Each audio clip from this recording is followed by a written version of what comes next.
Gràcies a la iniciativa d'un jesuïta i a la implicació dels veïns, les Roquetes va aconseguir tenir el seu propi clavegueram. Aquesta història va passar aquí.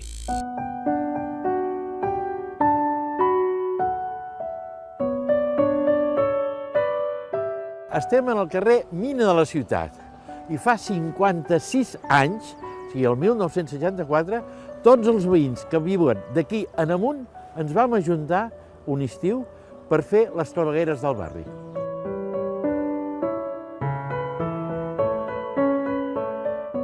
Mira, jo tenia un amic a la universitat que era vingut de Múrcia.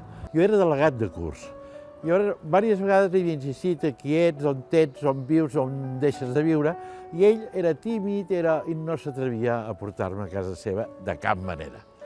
Fins que un bon dia, després d'un any, em va costar, per fi jo vaig pujar aquí al barri i vaig veure el que vaig veure. El que em va impressionar més és veure 4 o 5 fons, quantitat de gent amb els seus cubells, les seves ampolles, les seves garrafes, per fer cua, poder dur-se aigua a casa seva.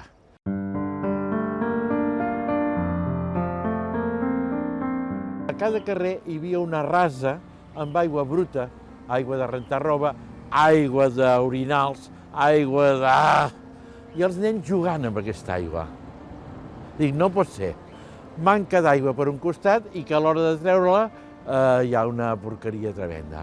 De manera que vaig tenir interès en parlar amb el rector del barri, aviam què s'havia fet o com es podria fer alguna cosa. I el rector m'ha ensenyat un àlbum que havia fet ell, amb el fotògraf de casaments i d'això, de tota la merda que sortia d'aquí, de la mina de la ciutat, cap amunt. Amb aquest noi, que es deia Arturo, vaig dir, escolta, això ho hem de solucionar. I com que estàvem a la universitat, amb tot de gent jove, tal, fent matemàtiques, ell feia física, jo feia matemàtiques, vam dir, escolta, aquest estiu ens hi posem i pencant posarem les clavegueres. Llavors vaig seguir la següent tècnica, anar carrer per carrer preguntant si algú havia fet alguna cosa per un altre. Tothom era capaç de fer-se a casa seva, però ningú era capaç de fer la claveguera de tothom. O ens uníem o no hi havia solució.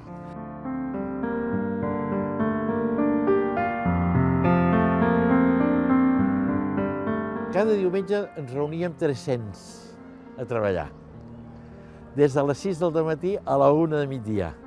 Penseu que no hi havia setmana anglesa, no hi havia dissabte, no hi havia res. O sigui que la gent arribava el dissabte a les 8 del vespre rebentats de treballar 6 dies seguits, les 48 hores com a mínim, i el diumenge de 6 a 1 anar fent les clavegueres. Tot era gent que anava justíssima de diners, perquè tot i que hi havia molt treball, les pagues eren mínimes. Es va fer tota una infraestructura, diguem-ne, de lletres, infinites lletres.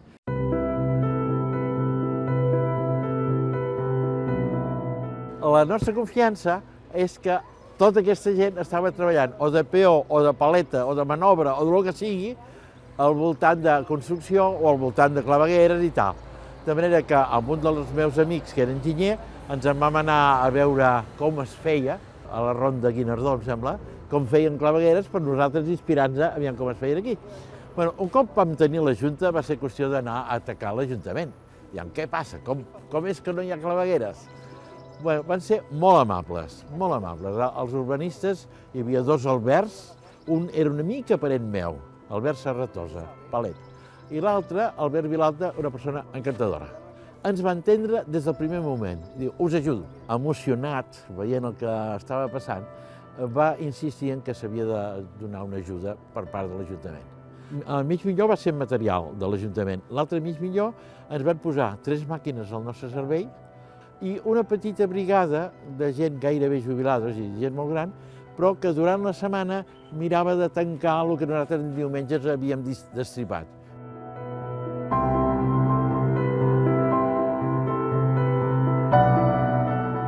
El 4 d'octubre de 1964, aquí justament en el carrer Pla de Fornells, que és el que estem ara, estem a la capçalera d'aquest carrer, en un lloc que ara hi ha una parròquia, la parròquia de Santa Magdalena, hi havia encara un solar buit, i allà vam fer una festeta, després de repassar i viure tots els carrers, saludant-los tots, amb tota la gent, en processó i el mossèn anava beneint la claveguera.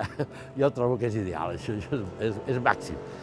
El clavegueram d'un poble amb una dignitat fantàstica, la veritat.